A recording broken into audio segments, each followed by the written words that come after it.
Olá, queridos, estamos novamente com o nosso Tadel Online, né? E eu creio que Deus vai falar muito conosco, né, nessa noite. Então, para nós começarmos, vamos orar.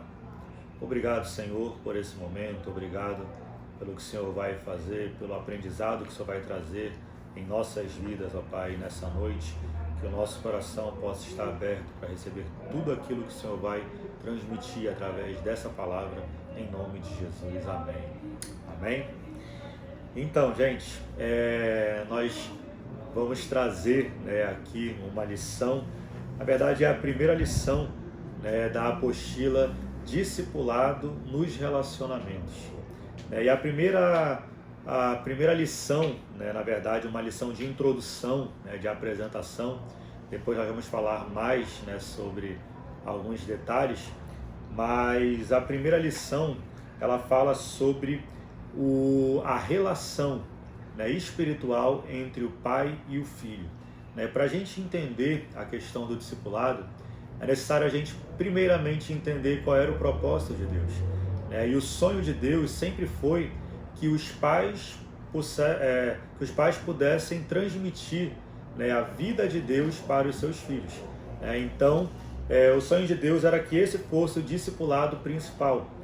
Se você for ver no plano original de Deus, né, que é de encher a terra com a sua glória, como que Deus ele visava fazer isso? Através, né, do relacionamento de pai e filho, né, de relacionamento do pai com o filho. Então, por isso que a nossa primeira estrutura de discipulado, ela começa com a questão da paternidade.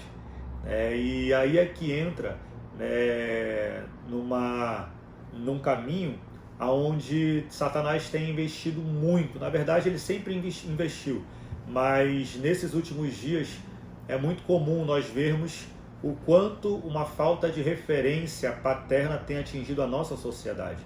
E não somente, eu digo, num pai presente fisicamente, porque às vezes o pai ele está presente, fisicamente, porém ausente emocionalmente na vida dos filhos. Então, isso é algo crucial na questão, né, do desenvolvimento do filho e trazendo, para cá, para o conteúdo da apostila, para o desenvolvimento também do discípulo. Então a gente precisa entender que a relação, né, do discipulado é uma relação parecida, né, do pai com o filho, a nível que nós falamos, a nível de amor. No caso, é óbvio, né, que falando humanamente, muitas vezes é até difícil a gente amar um discípulo como se fosse o nosso filho. Porém, a Bíblia relata, né, que no caso de Paulo, ele tratava também os seus discípulos como se fossem os próprios filhos, como Timóteo. Então, ele tinha essa relação de amor, do amor ágape, do amor de Deus pela vida dos seus discípulos, a ponto, né, de desejar ensinar tudo o que ele havia aprendido nessa caminhada com Jesus com os seus discípulos. Então, nesse quesito, o relacionamento do discipulador com o discípulo, ele é muito parecido do relacionamento de um pai com o filho. E esse era o plano original de Deus. E aí aqui na apostila, né, fala assim: o Senhor Jesus, durante o seu ministério terreno, fez um resumo dos 10 mandamentos, segundo os preceitos da nova aliança. Este relato se encontra em Marcos, no capítulo 12, no versículo 30 e 31. E olha só o que diz lá: amarás, pois, o Senhor teu Deus de todo o teu coração, de toda a tua alma e de todo o teu entendimento e de todas as tuas forças. E o segundo é este: amarás o teu próximo como a ti mesmo. Não há outro mandamento maior do que estes. E aí nós podemos focar um pouco nesse segundo mandamento, quando a gente fala da relação, né, espiritual entre o pai e filho, entre o discípulo e o discipulador, que no caso, o amor ele deve ser tão profundo como nós amamos a nós mesmos. Na verdade, o nosso amor pelo próximo, ele não deixa de ser um reflexo do nosso amor por Deus. Ou seja, se eu consigo amar muito, se eu amo bastante, a minha prova, né, digamos, de amor a Deus, ela é medida no quanto eu amo o meu próximo. E é isso que Jesus ele fala aqui. É como eu disse, em relação à questão do discipulador e discípulo, do pai e do filho.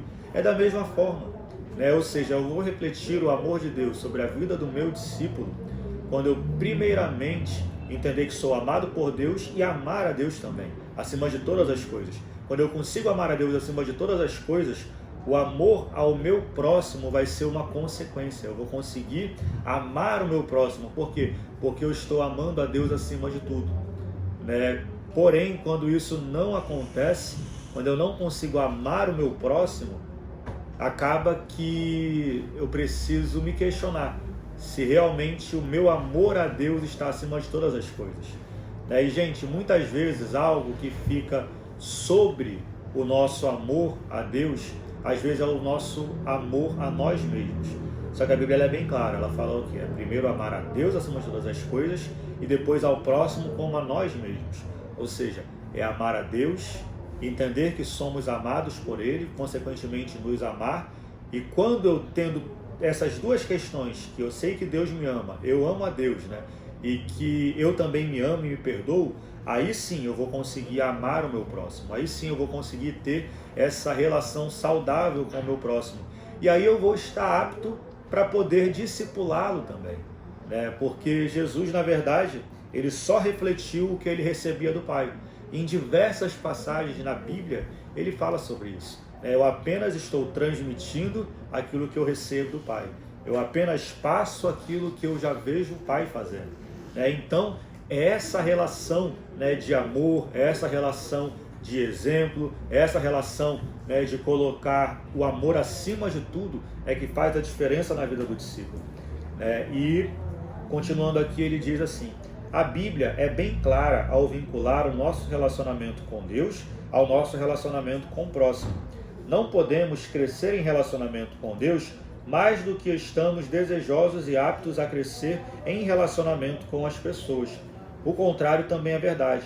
Não podemos aprofundar o nosso relacionamento com os outros mais do que temos intimidade e relacionamento com Deus. E sabe, gente, é muito interessante porque tudo se resume a isso. O próprio Jesus, ele conseguiu resumir toda a lei, ele diz que toda a lei e todos os profetas, desde a lei de Moisés até todos os profetas que existiram, ele fala, olha, tudo isso se resume no amor. Porém, gente, às vezes o amor ele tem sido mal compreendido, principalmente nos dias de hoje. E às vezes as pessoas pensam que o amar é apoiar a pessoa em tudo que ela faz. Eu posso muito bem amar uma pessoa, porém, se eu começar a enxergar que ela está errando, que ela está falhando, eu posso corrigi-la em amor também. Porque o amor ele também corrige, o amor ele também chama a atenção. E muitas vezes no discipulado isso vai acontecer. Muitas vezes vai precisar que o seu discipulador chame você a atenção em algumas áreas, mas isso não quer dizer que ele não te ame. Pelo contrário, isso quer dizer que ele te ama. Por exemplo, uma criança. Você sabe que a criança recém-nascida ela é o xodó ali da casa. Todas as atenções vão para ela e tal. Porém, a criança, o que ela às vezes passa na cabeça dela? Ela enxerga uma tomada, que geralmente fica numa altura onde ela consegue tocar, e ela olha para aqueles buraquinhos da tomada e ela pensa bem assim, poxa, o meu dedinho cabe bem ali na tomada, olha, parece que foi feito para mim, está na minha altura, aquilo está ali naquele lugar, está ali exatamente naquela altura e tem a mesma circunferência do meu dedo, então é para eu colocar o dedo ali. Aí chega o pai e fala ok, e grita com a criança. Olha, não coloque a mão aí. Se você colocar a mão, você vai levar choque. Então meu pai não me ama, porque ele está brigando comigo, não está me dando a liberdade de fazer as minhas escolhas ou alguma coisa assim. É claro que é um exemplo bem óbvio, mas muitas vezes a gente faz isso aqui mesmo, nas situações do nosso dia a dia. Muitas vezes a gente quer colocar o dedo numa tomada que não é para a gente colocar, a gente pensa que aquilo é de Deus para a gente, que aquilo é o certo para a gente. Só que aí quando chega o nosso discipulador e fala, olha, não toca nisso de maneira nenhuma, isso não foi feito para você, aí a gente fica chateado com o discipulador. Aí a gente pensa, porque o discipulador não me ama, porque ele não quer ver o meu bem, porque isso, porque aquilo. quando na verdade o discipulador acaba de salvar a sua própria vida, né, a sua vida. Da mesma forma como um pai, né, salva a vida de uma criança, evita que a criança leve choque, que a criança se machuque, quando ele alerta a criança, né? Então o amor, ele também faz isso, né? Muitas vezes o amor, ele vai ser necessário de uma palavra um pouco mais firme para chamar a atenção, porque nós somos assim. Tem coisas que se alguém falar tranquilo, falar calmo com a gente não se toca do que a gente está fazendo é errado. Então é necessário alguém ser mais incisivo, alguém ser mais firme, para aí sim a gente entender, né, que aquele caminho que a gente está seguindo é um caminho que não vai nos trazer vida, né? Então essa é a relação também do discipulador com o discípulo, do pai com o filho. Existe o amor? Com certeza existe, mas também é necessário muitas vezes chamar a atenção, muitas vezes alertar, e quando cair, é necessário o quê? Não jogar na cara, mas é necessário ir lá e cuidar, e falar, olha, poxa, cuidado, né? Você não viu que eu te alertei sobre essa questão? Era justamente para que não acontecesse isso. Isso não é jogar na cara, isso é relembrar a pessoa do quanto é importante a obediência, do quanto é importante ela entender que todos estão ali para o bem dela, né? Que nós não queremos o mal de ninguém, né? Muitas vezes os discipuladores são até mal compreendidos por conta disso.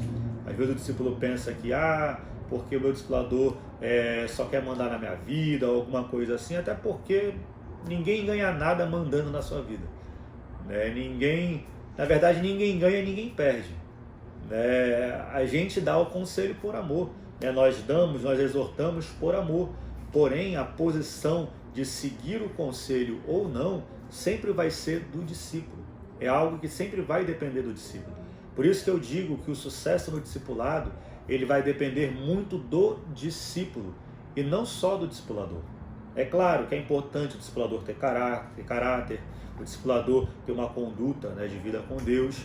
Porém, mesmo quando o discipulador não tem isso, o discípulo não segue o discipulador, o discípulo segue a palavra de Deus, né? Ele tem o exemplo de Jesus, o nosso maior exemplo é ele.